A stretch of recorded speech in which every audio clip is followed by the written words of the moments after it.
everyone. This is Melanie Headley. You are listening to ToRAISE Questions Doula podcast.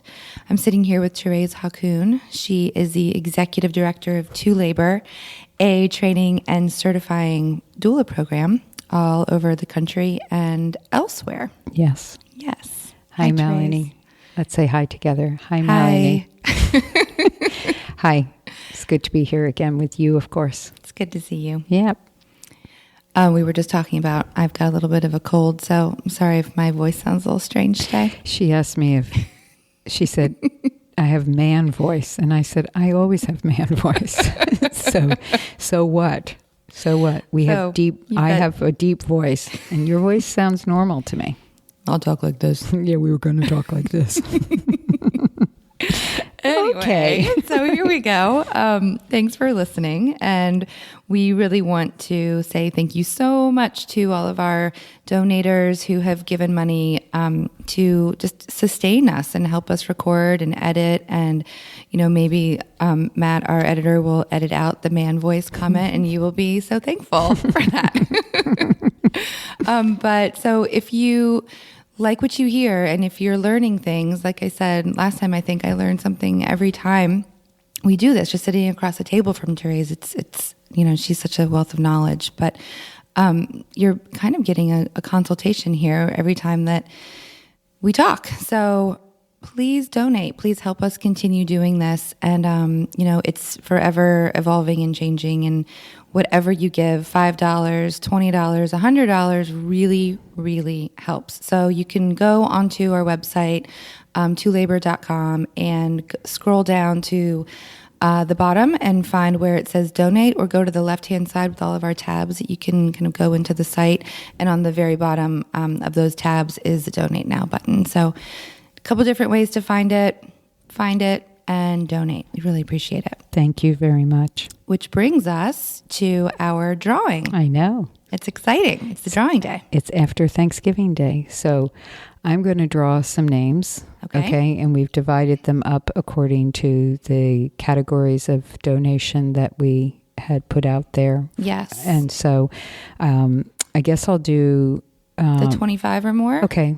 Yep. Okay. So let me do that. And I'm going to hand it to you, though. Okay. Okay. All right. You find the name. Okay. I always get nervous like I'm going to mess up here. But okay. And what is this one for? Oh, that's right. Thank you. It's for Got it. The Woman of Power necklace or earring. Okay. So. All right. Opening it up. Ooh, this is Lauren Tompkins of Richmond, Virginia. Awesome. Thank you, Lauren. And Lauren is a doula at Baby Love Doula Services.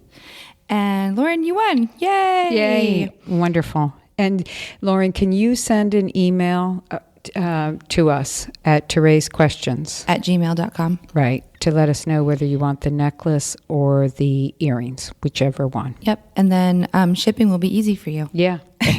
Exactly. Maybe we'll meet somewhere. Yay. Awesome. Okay. All right. So the next one is for $50 or more. Okay. And that was for the tote bag. Okay. Great. Let me pull that out. Okay. Here you go. Thank you. Okay. And, forgive me if I'm not pronouncing your name correctly. Kalia or Kalia, Calia, Marshall from Brooklyn, New York. Awesome. Kalia has a business, Ancient Song Doula Services. I love that name. Yeah. And Kalia, congratulations. You got a tote bag. Great. We'll send that out in the mail to you as well. We have your address from the donation information. So thank you very much. And take a picture of what you're using your tote bag for. Put it on the Facebook page. That'd be great. Same thing with you, Lauren, when you wear the necklace or earrings. Okay, and then finally... So this one is $100 or more, and this person is going to win an hour phone call consult with you, Thérèse. Awesome. Well, I look forward to whoever I'm going to be talking to. Okay?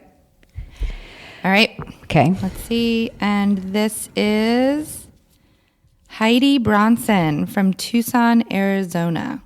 Heidi is planning on taking a workshop in 2016. Very cool. Can't wait to hear more about that. And I bet she will be asking you lots of questions on the consult. Yeah. And so, Heidi, we have your email and phone number, and we will send you a message and set up a time that will work both for you and for me. And I look forward to talking to you. And thank you, everyone else, for donating as you did. And we really appreciate it. And we'll do gift giving again in the future. A couple months, we'll figure out another drawing. And let us know what you think. Excellent. And thank you. What are we talking about today? Well, I think you have a topic that is really relevant, that comes up at workshops all the time, that is an ongoing question of doulas, and I think even experienced doulas grapple, or not even, I know even. Yes. I mean, I don't think, I know that even seasoned doulas grapple with, which is when to go to be with your client and how to avoid going, quote unquote, too early. Yep. And this topic idea actually comes from Mary Smith from Northern Virginia. She likes to call me and talk about things and then slip in there, and this is what you guys should talk about. So we listened. It's a really good topic, and stay tuned. We have lots to talk about.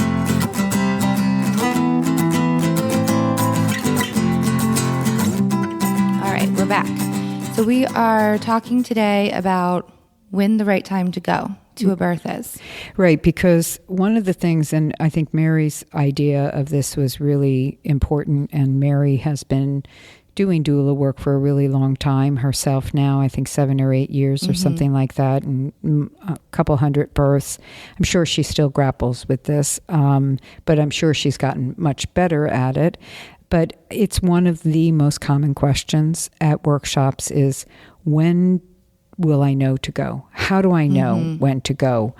What if I go? And my thing always is, you don't want to go too early. And inevitably, everybody who starts out goes too early. Yes. And then you start to not go too early. Right, because then you're there forever. Right. But I can't tell you how many times in workshops, and this has just been recent ones as well, where I've had doulas who have been doing this work for a long time, and we have this discussion, and they kind of breathe and they relax and they go, this has been so helpful because I go too early and I feel obligated, like I'm supposed to go too early. And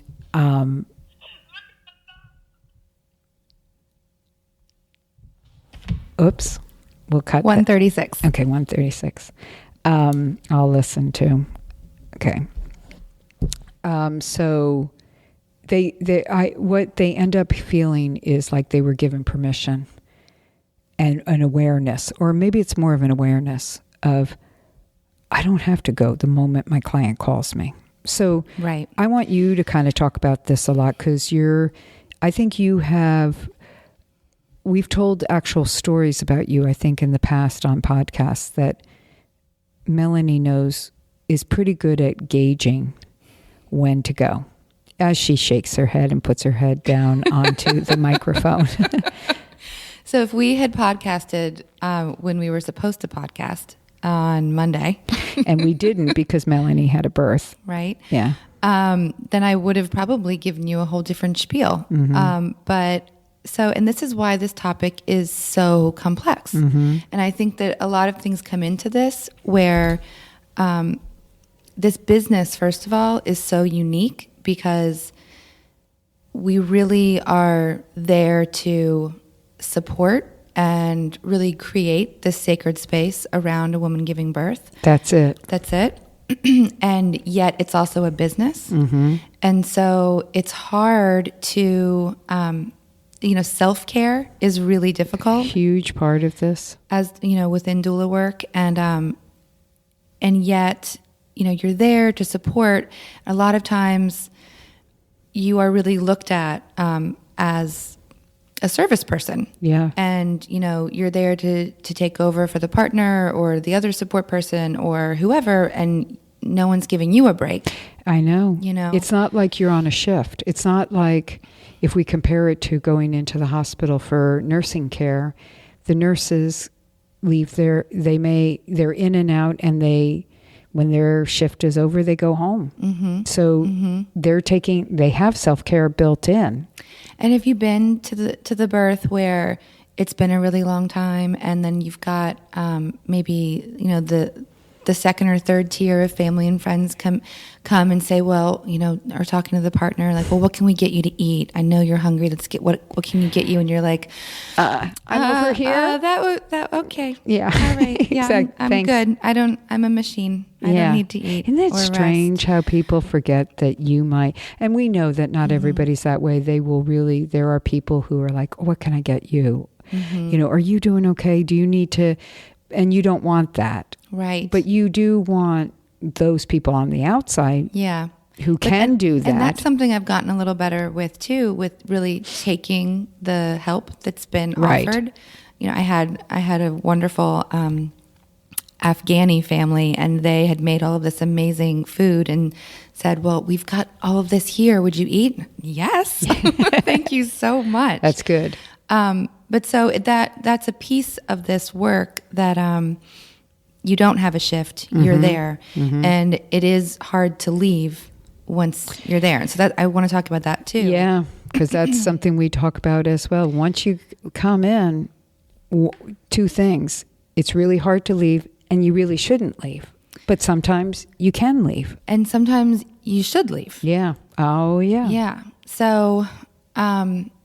Okay, so I just recently had these two births. Right. Back to back. So tell us about the first one. Okay. Last week, or the birth before yesterday. Okay, so that one, in both primates with first-time moms, both with midwifery practices, both post-dates. And the first woman was kind of laboring, just kind of prodromal labor stuff. She had started out at 3 centimeters, 90% effaced. They'd stripped her membranes because she was 8 days post-dates, had kind of a lower AFI, and tell people who are new what amniotic fluid index level. Right. So which is a whole nother topic. Right. And so the midwives, the backup physicians really wanted to get things going for her. So we did.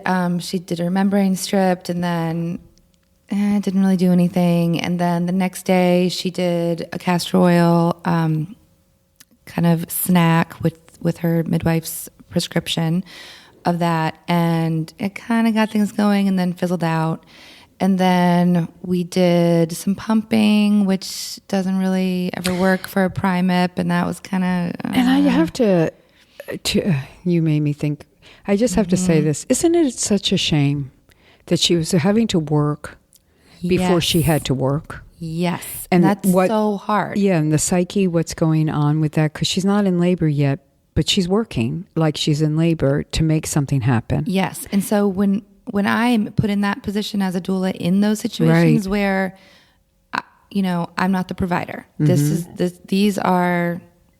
This is what's been laid out by the provider. Right. And so what I really try to do, and they had taken my class before, so they knew, you know, how we were going to not work the early phases of labor and how they can't be worked and how it's really rest. So we had this prescription, you know, coming down from providers saying we need to get things going. But then I was saying, we'll do rest activity.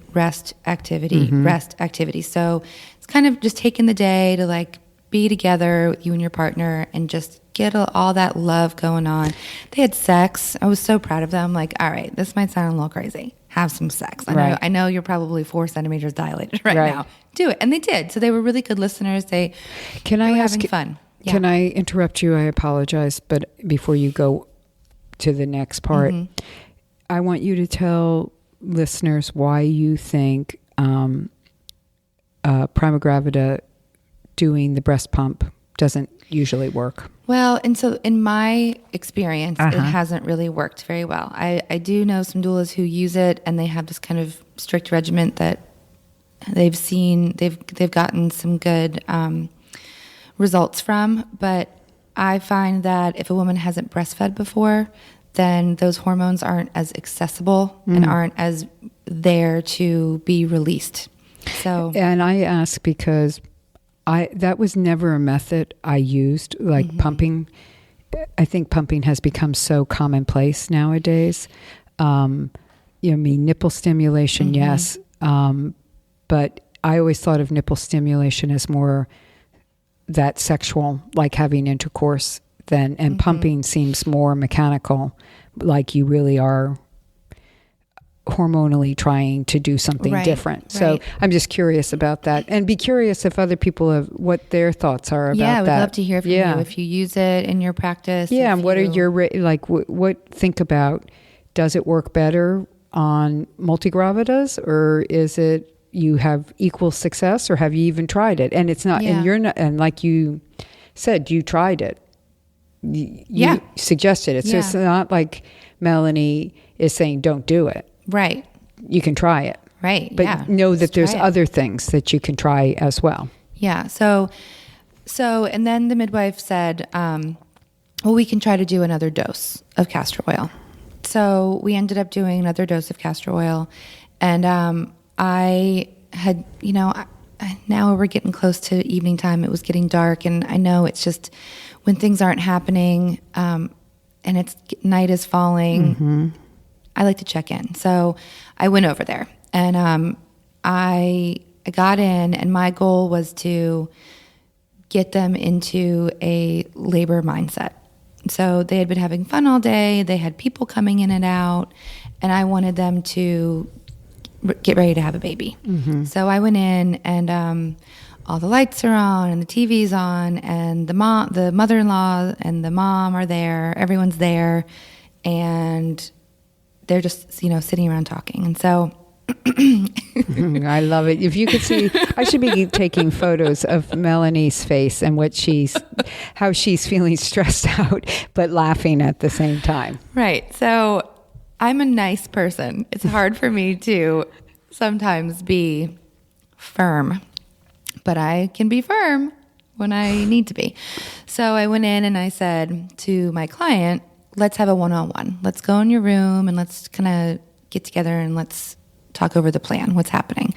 So we go in her room, and then I said to her husband, hey, you know what, come in here. Can you grab something? So now I've got them both sequestered in the bedroom without the moms out there in the living room. And I said, okay, I really want it just to be you guys. And I want to turn off all the lights in your house, and I want to put candles everywhere, and I want to put your music on, and I want to work your acupressure points, and I just want to talk over the plan, but kind of figure out where your head is right now, and just kind of, I just want it to be you two, and let's get ready to have a baby. And they were like, okay, let's do it. So, and that was your way of saying, get your mom and mother-in-laws. Get everyone out of here. Get the moms out of here. It's time to really be. And I'd also had a phone conversation with one of the midwives who said they're going to want her in here tonight. So whatever we can try to do. Yeah, you were feeling. Had they done the castor oil again at that point? They had just done it the second dose. Okay. Yeah, about 45 minutes before I got there. So, and in my experience, when I've worked with midwives who prescribe castor oil, we usually do a good, eat castor oil, rest, and then and it's a cocktail or it's mixed with something, however they want to do it, and then get up and move around. So we were still in that rest phase. So the moms left, and they were really nice. I was worried. Sometimes you've got the personalities, and they want to be there and. But this couple done a good job with setting boundaries beforehand. Which was a podcast, 2 podcasts ago. I think we discussed who you're going to have and who you're not going to have there. So and the plan was not to have them there. Right. So I wouldn't have gone in and said, get out of here. If the plan was to have them there. But you might have even still said, hey, not get out of here, but this is what the plan is. Well, the atmosphere needed to change in there. It was too much. It was a social scene. Yes. Not a labor scene. Exactly. Got it. Okay, so we get her in the bed, get her all snuggly. I've got candles everywhere. They live in this gorgeous little cabin. So it was just super romantic. And was working her pressure points and drew some dots on where her husband could get in there too when I was gone, and told him where to push. And so he's loving on her shoulders and her arms and her hands, and I've got her feet and her ankles, and just worked the pressure points and just talked and said, what are you thinking about? What's going on in your head? Are you nervous about labor? Are you worried about anything? And just talked everything through. I said, well, this is our plan right now, and no contractions. Contractions, nothing happening. Mm-hmm. So I said, we're going to do these, and then I want you to sleep. I want you to get a solid hour, 2 hours of sleep if you can. I'm going to go, and then you're going to update me at this time, or if something changes before that, I want you to give me a call. So I left them like all blissed out and snuggled up, and she was spooning him with her top leg way over his hips, and which is a good position. Yep. So their music was on, and it was great. So I left. I went home to my family. I ate dinner, and I went to bed with my littlest one. And so they called me 2 hours later. They had both gotten some sleep, and now the contractions were kind of coming back. So then I was like, okay, now move around, get up, do like lunge, go lunging around the house, whatever, just walk through it. If you start to feel some tightening, some contractions, walk through it, hold onto your husband's hand, look into his eyes, move around the house. So they did that for a little while, and then now we were texting. So here's the interjection that everyone who's listened to this already knows. I'm not a proponent for, and I don't want to advocate for texting during labor. And I get it. You guys do it. And I understand that's so normal to all of you. And Melanie, I love and adore and think she's a great doula. So I have to accept this. But that's a whole nother topic of the fine line of when to do it and when not to do it. Right. So, and to be clear, we were doing a mixture of phone call and texting. Okay. Not all. Because I like to hear her voice. That's my whole point. So, Yes. but not to go dwell on that. I just had to interject my little commercial. I knew that was going to happen. Yeah, I was ready for it. So, and I'm texting with the husband. Here's the next plan. Okay, Right. so now you've done the lunging for this time. Now I want you to go back and rest for a second. Okay, now you're going to sit on the toilet backwards. You're going to squeeze her hips. Now they're picking back up And a little meanwhile, bit. you're resting yourself. Yeah. You're just going back to sleep as you can or whatever. Which is not great resting. No, but at you're all. resting. But I am resting in between these texts, and Right. then I am talking to her every hour and a half. So he and I are texting probably 40 minutes apart. And so now they're picking up, and the midwife wants her to come in to get checked. And so it's probably around 2 that because she's been keeping in contact also with her midwife because you've been advising that correctly. Absolutely. Yes. Yeah. And so they had their own kind of set up times of when they were going to get in touch. And so the one thing with my client, and throughout all of our prenatals, she had really wanted to avoid Pitocin. So the midwife was kind of pushing for some pit. And I said, okay, here's the thing. If you go in there and you're over 4 centimeters, maybe you can ask her what breaking your water would do. See, instead of using Pitocin, you're contracting right now. They're not really organized. They're kind of 5 minutes, 8 minutes, 4 minutes, all in her belly, nothing in her back. Still kind of early stuff, but here we have a woman that had started out with 3 and 90. So well, you can ask her about breaking your water instead of using pit if she needs to do something to hurry this along. So she goes in and she's 4. I just want you to know I'm biting my tongue right now. I know. Okay, but keep going. I know, Therese. It's okay. Just keep going. That's another thing we can talk about. Yeah, and but so it really like bugged me to my core that we were trying to speed this woman along. But that was the care provider. And I trust this care provider, and I know that her hands were tied with the physician's orders. And, her AFI was on the lower end of average, and her placenta was graded a 3. So, which apparently the physician called old and ratty. Which again, so 3 out of what? Kills me. I don't know. So that's a good question. Yeah. So this is the information she's giving me, and I'm saying, why are we hurrying this along? But let's try to do this in a... What a terrible term. I know. But go ahead. I know. And let's try to do this in a conscious manner and still keeping her goals intact. Yeah. Right? So, right. So she goes in, she's 4, and midwife wants to do PIT, and she says, I don't want to be hooked up to something. I know that if I'm on it, I'm going to have to do continuous fetal monitoring. I really wanted to get in the tub. I can't get in the tub if I'm on this monitor. La, la, la, la. Can we try breaking my water? And so she says, okay, let's break the water. So she breaks the water and she says, okay, now I want everyone to rest. So, and I'm still at home at this point. Mm-hmm. So.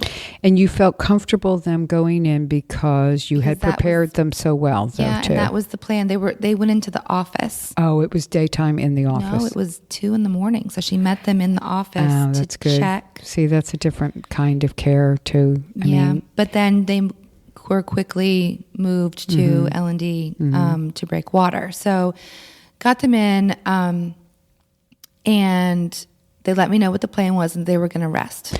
So, Melanie, the question that would be asked now, if somebody else was here, so I'll ask it, is how did you know, I already asked this, but to clarify,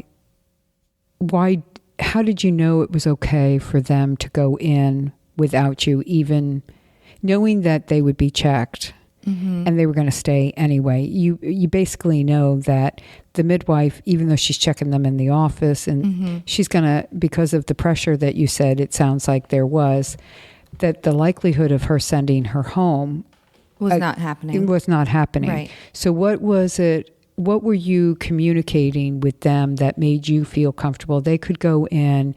And because I think this is an important factor, because sometimes that's a good thing, sometimes that's not a good thing. Right. So what in this circumstance? So I think it's definitely care provider dependent. So with this specific care provider, I do trust her. I've been to many births with her. I like the way she practices and the way that she, her demeanor with patients most of the time. And I had also kind of given them this information. If you get in there and you're over 4, these are some alternatives to the plan that she had discussed with you. And you felt confident that they got that. They understood that. Yes. And see, I think that's the key factor, because I think what you did is a really important thing, if I can just use it as an example.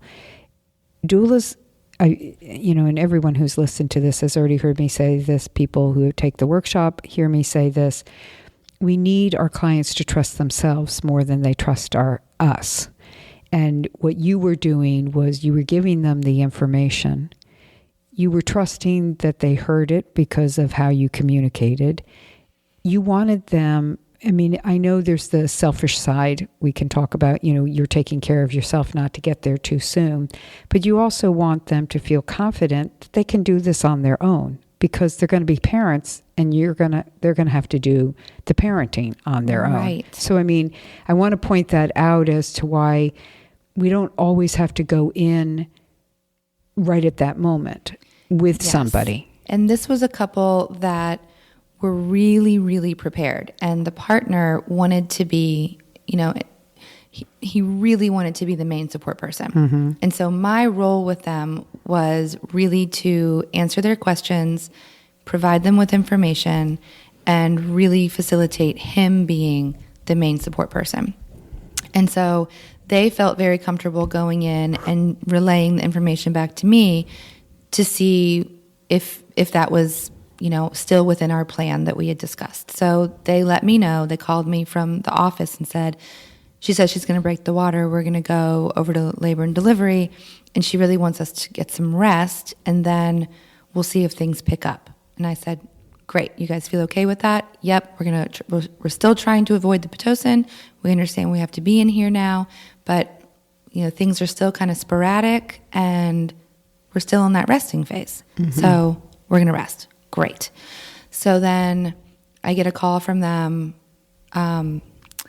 45 minutes later, and I actually get a text from her first saying, I can't rest. I can't walk through them. And so then I call, and he says she can't do anything. She's gonna get in the tub. I said, do you want me to come? I think it's time. He says, yeah, I want you to come. Great. So I get in my car, I'm driving in, and he texts me 7 centimeters. I'm like, oh shit. So I get in there, and she's out of the tub, and she's having kind of a hard time coping because they are just on top of each other. So then got her back in the tub and just did my thing. And he was right there. He was really sweet couple. And she had a baby so fast. So he caught the baby. It was beautiful. It was a beautiful little birth. And so from that, I mean, like I said, if we had podcasted right after that, I would have been like, yeah, I know exactly when to go. Right. So what I also think people, and I point this out, you labored with them for a really long time. But I wasn't physically there. And that's the big difference. And I want people to understand that. And I feel like that is like when my job is done, when I feel like I've done a really good job, the couple, they're looking at each other like, we did this. Yeah, that is absolutely, and they did. They were, you were there supporting them, but you weren't there guarding them. Right. Or getting in between them. Yeah, or they weren't looking to you. They were communicating, but it wasn't like, okay, we can't do this without you. You gave them the confidence to, and that's so, so important to me. It's a dance. Yeah. And we call it the labor dance of the whole thing. The woman is going and the baby are in this dance. The woman and the partner are in a dance. And then the doula and the couple are in a dance. It's like, when do you enter into the dance? And that's why this topic is so complex, because right. that can be personality specific with clients and history specific and all of that Because stuff. Here's something that I've heard, and I don't hear it often, though I know it exists more than I hear it. Somebody was saying that they went to a labor that, ended up being like 48 hours or one of those really long thing. And they regretted because they knew they had gone too early. But in reviewing the whole birth with them, the reason they made the choice to go was the partner was really nervous, and the woman therefore was nervous because she wasn't getting the support she needed from the partner. Yeah. And so the doula went because she thought, well, that's my job. And so in the end, she didn't do anything wrong. Right. She did her job. You wish that couple didn't need her at that point. Yeah. You wish that they could have had more confidence in themselves to be able to do it. I think the doula did her best to give that confidence, but it just didn't play out that way. And so it goes. So my second story. Yeah. Sounds similar? It does. Oh, that's funny. Yeah. So then my next client, who again was a little bit post-dates, just a couple days, she starts kind of in this prodromal labor pattern. They let me know early in the morning that things were happening, and I did my best to, this is rest, nothing you can do can work this labor. Rest. There's nothing you can do. Rest. The contractions were like 10, 12, 15 minutes apart. And so then the partner called and said she's freaking out and she really wants to go to the hospital. And And this was how many hours later? Like 2. Yeah, I was going to say like an hour later. Yeah. And so now it's like 7:45 in the morning. And I said, okay, it's not time to go. Page the midwife on call. Let her talk to the midwife on call. Let her know what's going on. And I'm going to get my kids to school. I like to sometimes when I know it's not time to go, tell them that I have something to do. And so it gives me some space. And it also, there's nothing that they can do. I'm not going to get there any earlier. They've got to deal with it for a little bit. So I said, I'm going to call you when I drop my kids off. So drop my kids off, got some coffee, called back, and he said... And you felt confident in doing that because you really could hear that it was early, even though she was panicking, it was early. And I heard her in the background talking to him. Her contractions were 10 to 15 minutes apart. There was not a baby coming imminently. And yeah. So, and my hope throughout this whole thing for them was that they were going to find that confidence together and do the work. So I ended up going over there just to kind of set up the scene for them and talk through what the plan was for early labor. So I went over, and there was no organization at all to these contractions. They were far apart, and she could talk through them. It was really, really early stuff. So, and they had called the midwife. And the midwife had said... Same thing. Do not come in. Good. Yes. So the midwife actually said, well, call Melanie. Melanie will go over there. And I just set it up, and I said this, this is just your day to do early labor stuff. You're going to do life, but you're also going to rest. So this is your rest phase. Rest, rest, rest. I cannot say rest enough. I know it's really hard. You're excited right now, but you need to rest. And I think that adrenaline that goes through their body is that excitement and that fear mixture, but it's that excitement, and it's like, yeah, just before anything we have, it's kind of hard just when somebody says, okay, I just want you to hang out and rest. Right. It's like, yeah, right. What can I do? I want to have a baby. Yeah. Yeah. Yeah, yeah. So, and when the contraction was coming on, her face would really tighten, and it was hard to kind of talk her down, even though she could talk to me normally throughout. So I reminded her about just relaxing everything, keeping everything loose, welcoming these feelings. This is labor.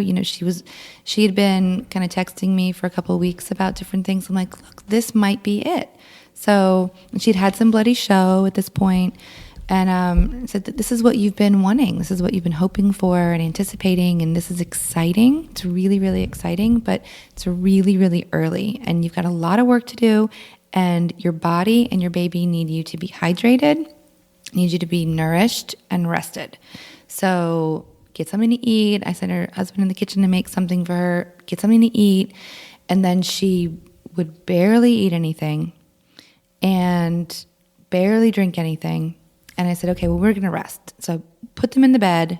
And they had both kind of been up already, like 4 a.m, dealing with these things. So put them in the bed and said, I really need you to rest. You've got 10 minutes between these contractions. You should be asleep for those 10 minutes.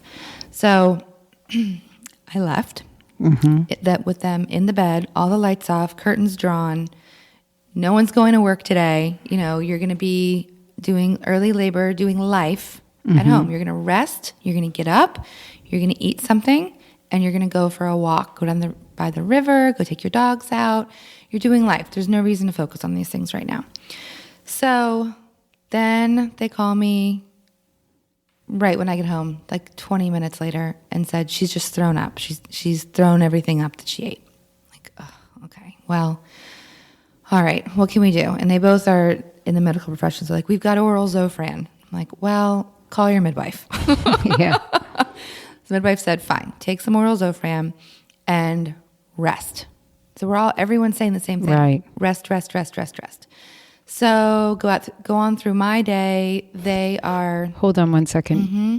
Any question in your head at that moment, like, could things have suddenly shifted and this is a throw up for... Well, that's what I told them. Later labor? Right. So I said, it's probably not the kind of nausea that you're used to. It's probably because the hormones are being released and maybe you're shifting into a different phase. We'll see if the contractions get closer together. Mm-hmm. Good. So that's important. I wanted to clarify it because I think doulas think throw up, run to the hospital. Oh, okay. Yeah, I mean, often, because we know that transition sometimes can make people throw up. Well, so a very wise woman told me once, throw up at 4, you throw up at 9. I think that what you had to say to them and to the listeners is, we'll see based on how the contractions then come together. And all the time reassuring them, this is totally normal. Oh, she threw up? Great. Mm-hmm. Good. Right, exactly. Oh, she's got more bloody mucus coming out of her vagina? That's awesome. Right. As you're standing in line at Starbucks getting another cup of coffee. Right. Or my kids pick up at school. Yeah. Mm-hmm. So went on about my day. They kept checking in with me. Still no change of the contractions. They're about every 6 to 8 minutes apart. A little bit more bloody show. She can't rest. So I'm saying... I wonder if the Zofran didn't make her sleepy enough or anything. Just wait, Therese. Okay. Sorry. Just wait. So then I'm like, okay, get her in the shower.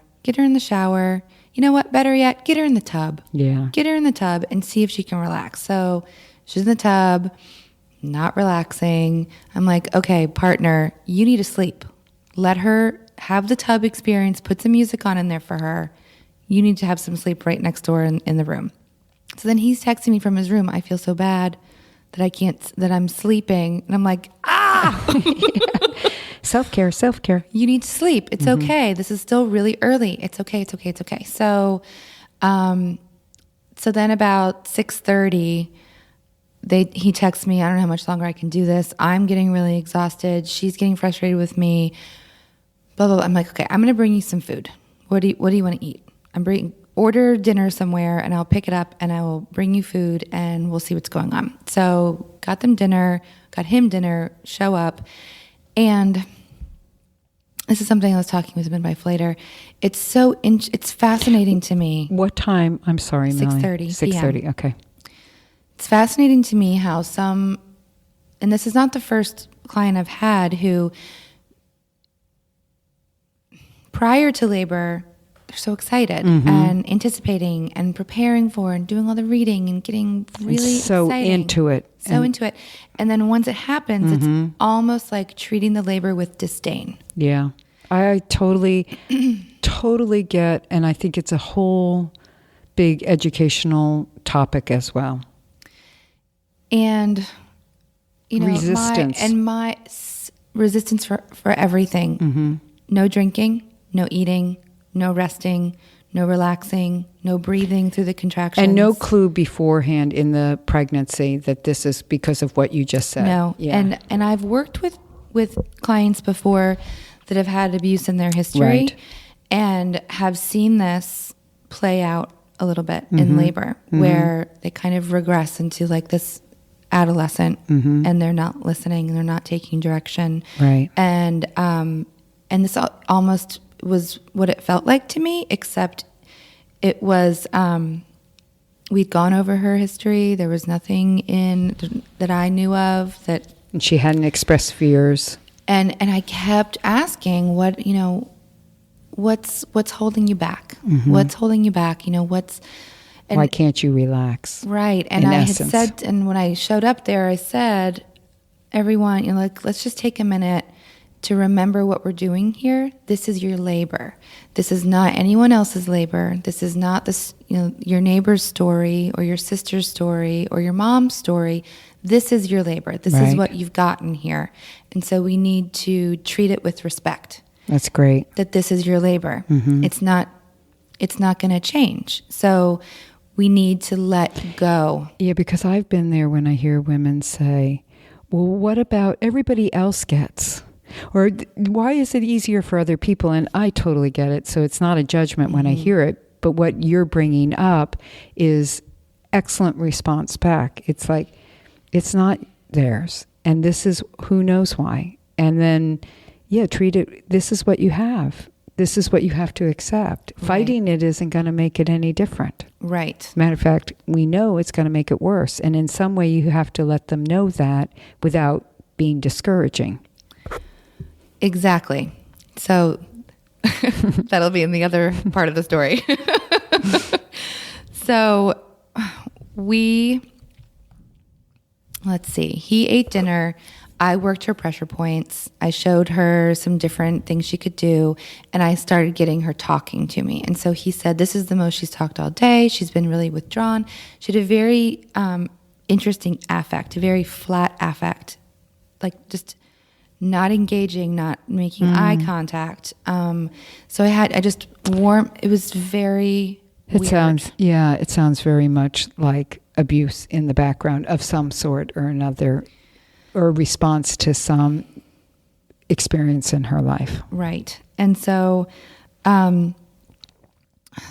just got her talking, and then she was warming up a little bit, starting to ask some questions. They were also like watching the news, and the lights were on, so turned all of that off and put some music on, and just got into the this is exciting kind of mood. And things started to kind of pick up a little bit, like 5 minutes apart. And we did some like side-lying pelvic release stuff, thinking maybe it's a high baby. We need to get baby down and more applied on the cervix. Maybe that'll do it. After the pelvic release, they spaced back out to 10 minutes apart.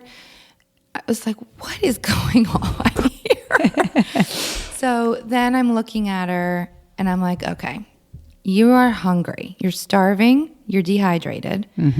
We need to get some food in you, and you need to sleep again, because now it's getting into like 10 o'clock at night, and I don't want to work this early labor into something big if you're not hydrated and nourished and exhausted. So basically force fed her yogurt and made her drink water.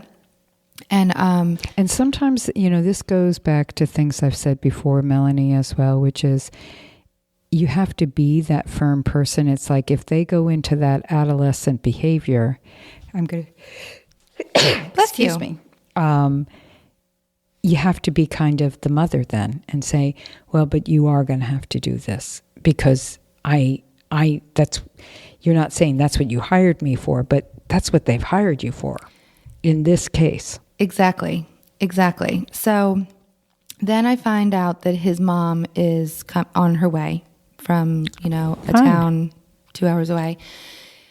And so, you all know my feeling already about having other people there. And kind of like mine. So I'm like, all right, where are we sequestering her? And luckily they have this house where they have this whole other side of the house that is all kind of shut off. So put her in there and it's fine. And then I'm texting with the midwife and saying, this is what's happening. What do you suggest? I think she needs rest. So the midwife suggested that we try some Unisom, an over-the-counter sleeping aid, and a glass of wine. And my client was not into the wine. The partner was actually really into drinking some wine and taking some Unisom, and I was like, absolutely not. And so she did do the Unisom. She just felt really defeated and discouraged that things weren't happening, and I just kept reminding her that it was the first baby. First babies take a long time, and she really had to eat, and she had to hydrate, and she needed to get some rest for her body to work efficiently. Right. She really had to take care of her body and her baby right now. So again, got her all set up in the bed, and I went home. So now it's about 12:30. And how did they react to you going home? Okay. Good. They were fine. I think they understood that was just, the plan was sleep. Right. She was worried about going to another night of, this labor, kind of wonky labor pattern, and said, the idea right here is we either need to strengthen the labor and have a baby, or knock it out and get some sleep. And I don't want to try to strengthen anything with you being so exhausted and just not really in a great headspace, frankly.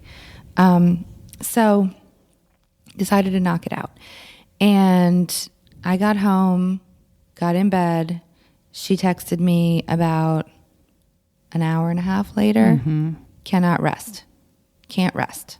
Even with the Unisom. Wow. Cannot She's rest. really got a mind that's going. So I say, okay, can you try to do polar bear in bed and just rest between, just mimic sleep.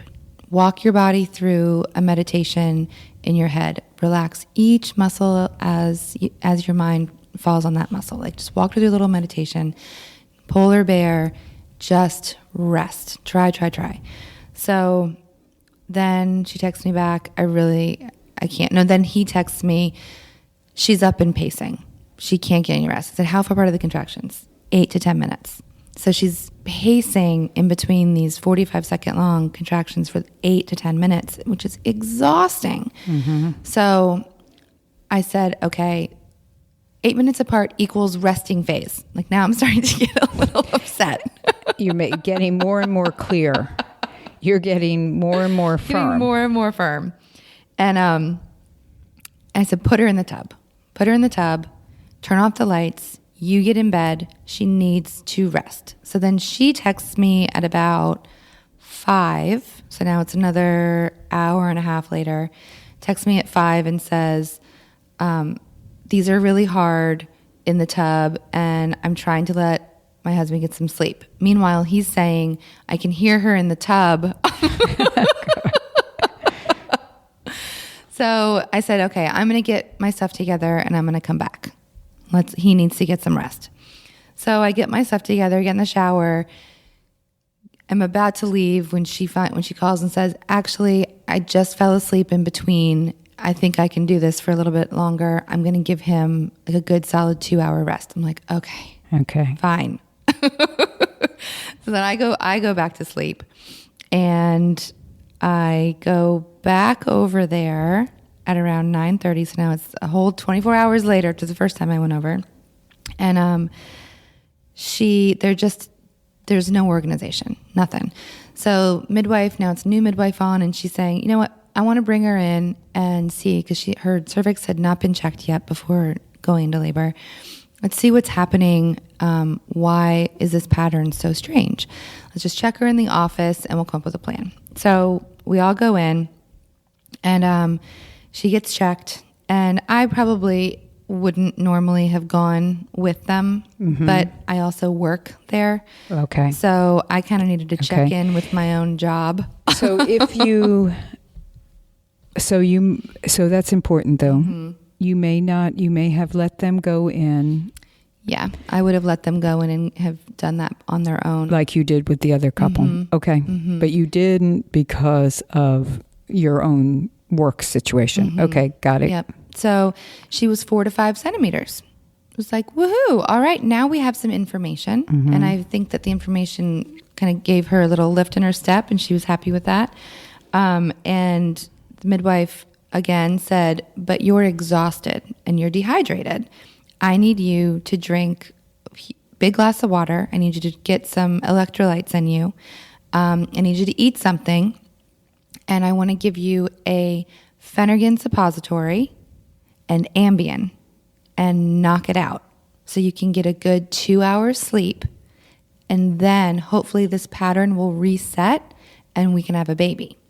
So we all thought, okay, because still these contractions were 6, 7, 8 minutes apart. So I say goodbye to them. They go get their script. They get the food. She gets a protein smoothie. They go home. I come home thinking, all right, I'm going to get a solid 2 hours sleep because I know they're going to need me again soon. So then they do the smoothie. They do everything. She throws it up. And now her mom is over there. Oh, Therese. Her mom is over there helping. And I said, okay, she just get her back in the tub. If she was able to rest in the tub during the breaks before, just get her in the tub and just let her mom do it right now. And you need to go sleep. Mm-hmm. You need to sleep. So they did that on their own for a little bit. I got a little bit of rest, and I went back over at around 2-ish. And I walked in, and her mom and his mom and him were just like, please help us. Oh, God. We can't do this anymore. Oh, it's the worst. All she's doing is yelling and screaming at us. I'm like, oh, God, okay.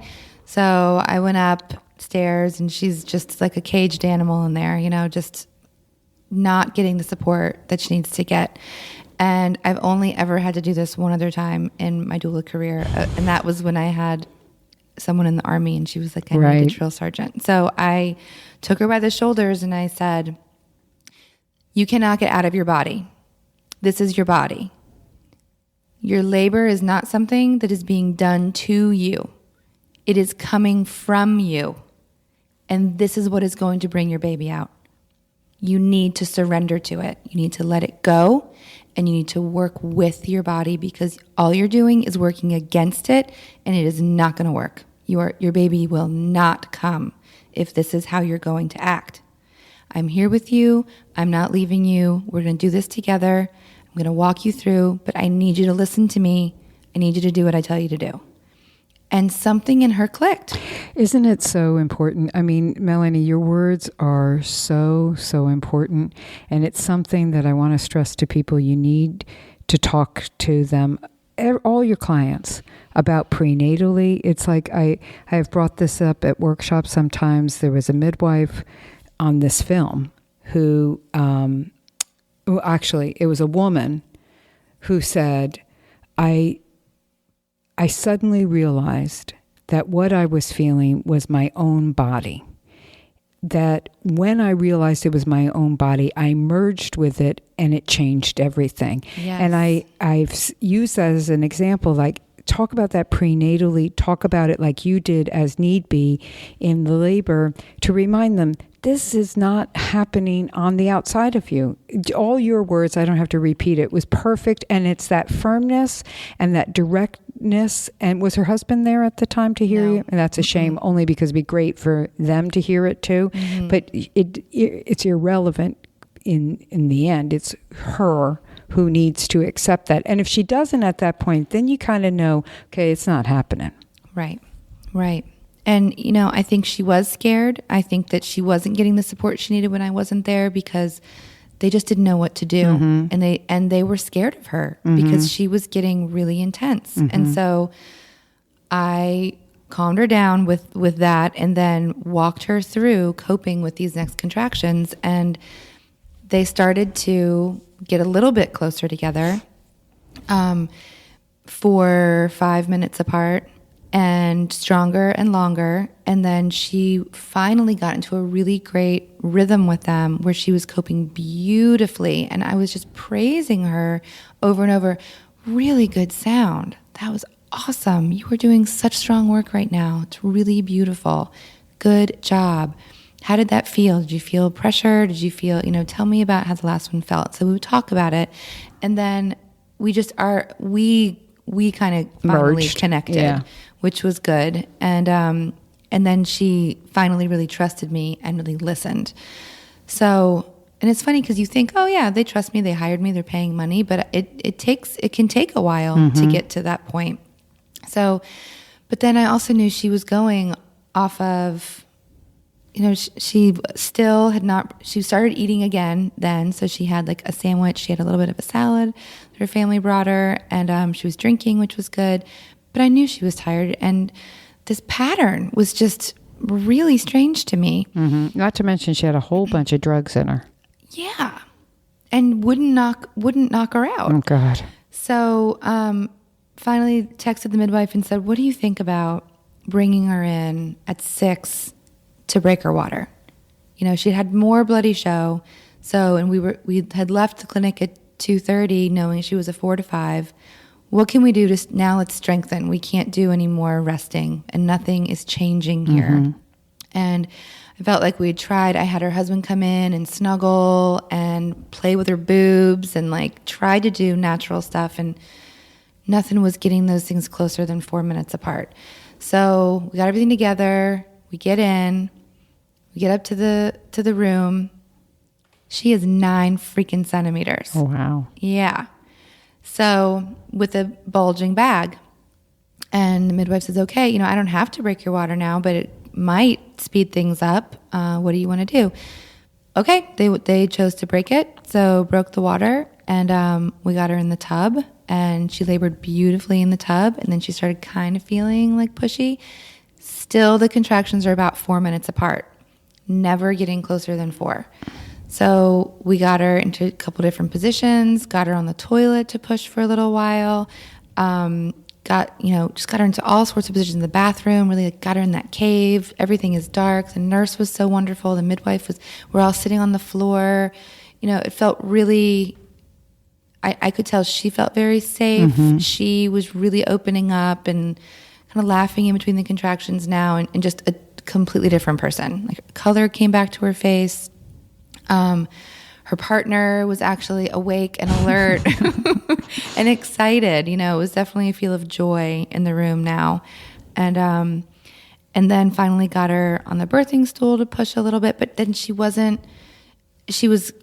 complete. There was no cervix left. Baby was +1, mm-hmm. +2, not feeling much of the urge to push. And these contractions were now like 4 to 5 minutes apart. And so now she's starting to get tired again. Mm-hmm. And so midwife said, let's do a little bit of Pitocin, and which we did, and we had a baby.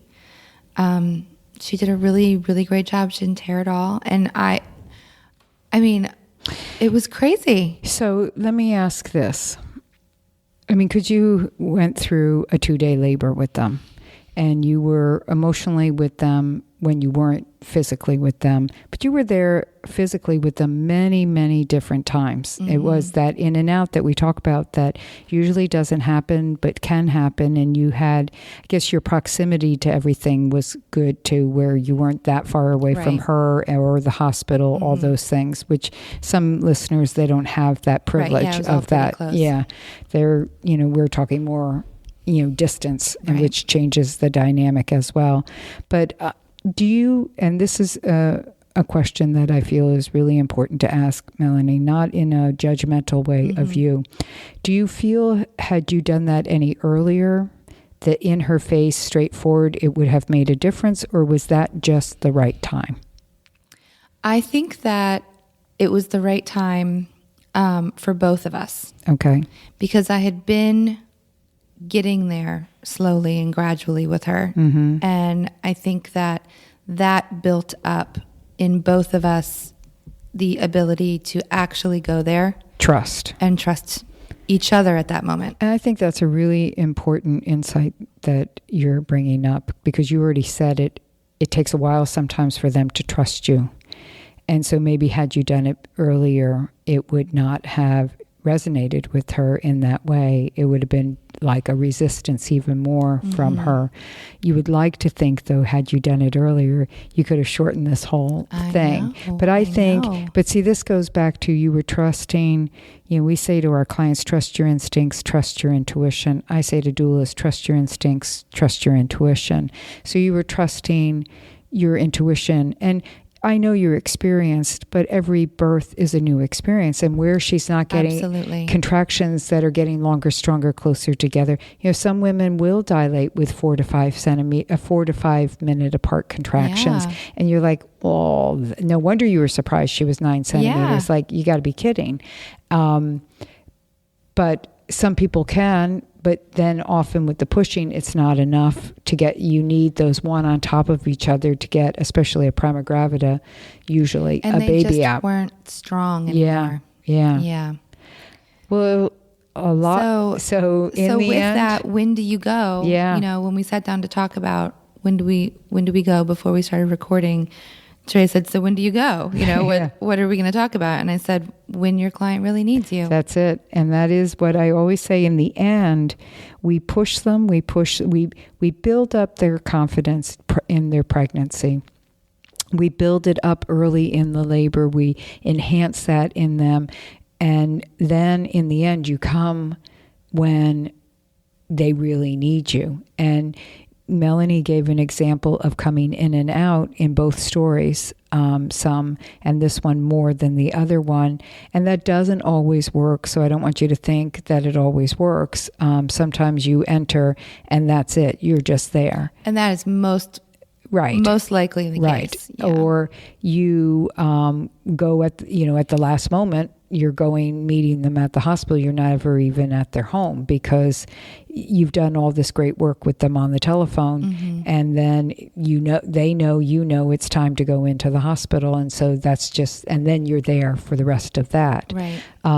But I think it's a really important thing that we're bringing up. It's not black and white. It's not a formula. It's not a set time frame. If it were, my God, this job would be so much easier. Oh, wouldn't it? On that, yeah, just on that would take away some of the. And if labor just worked like that all the time, and even your first couple wasn't very unlike your second one, as far as it took a long time for things to happen. Yep. But it's so interesting that woman's anxiety or previous history, or in the end, her psyche was just her critical mind thinking or her emotional, part of her was really having a hard time letting go. And one of the midwives was talking to me this morning about, well, what if we had just sent her over to L&D from that first clinic visit and broken her water then?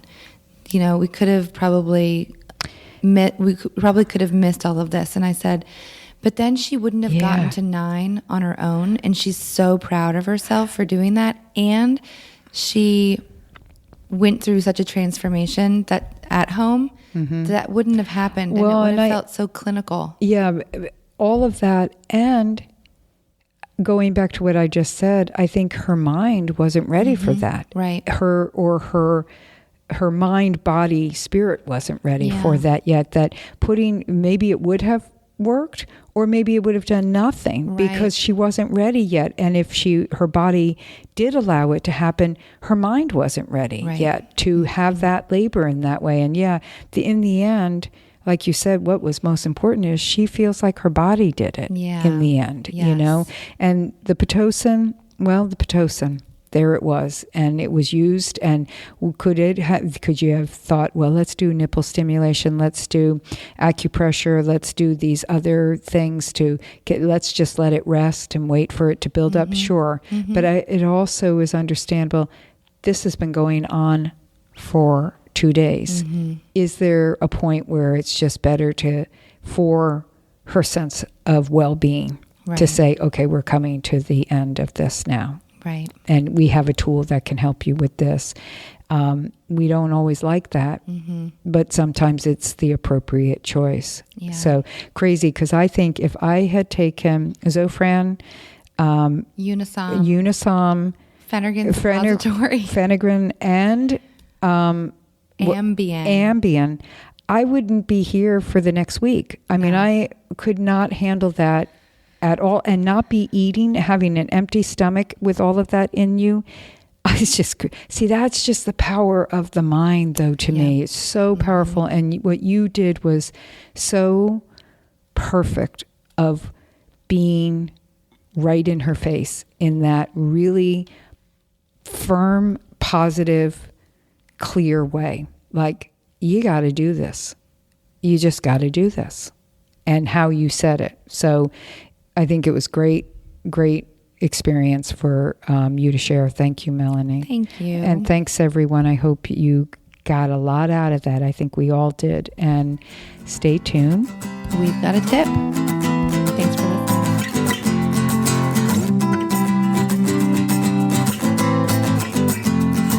So that was a great topic, Melanie. I think it was so helpful. You gave us 2 births and how you as a doula, so this is what this is about, handled birth, the labor. I just want to throw in there, I don't always think breaking the water is a good idea. No, and I get it. Both of those I suggested it. Yeah, but you're looking at what can I help her get to the next place with and maintain her, lack of better way of saying it, sanity. And when there is a bigger intervention, that's it. You're trying to choose the lesser of. But you gave two case studies in essence, and I know people love to hear that. And then the bigger picture of when do you go to a labor, which we kind of figured out. We don't really know when the hell you're supposed to go to a labor, but you gave two really good examples. So thank you. Thank you. And now, do you have a tip? Yes. So the tip is actually from the last birth I just talked about, when we had her on the toilet laboring, and I just love using the toilet to labor with women sitting forwards or backwards, or not upside down. But she was sitting forwards on the toilet, and we brought in, I saw one of those little stools that, what are they called, Therese? Yeah, well, I've seen those stools and I just never heard it called this before, but a nurse said, where's the shoulder dystocia stool? And I was like, what? And yeah, it's so that they can stand on it in case there's a shoulder dystocia to get the baby out. Right. It's funny because I usually just see a midwife sitting on it. Yeah. When someone's on the birthing stool. That's it. Works. Yep.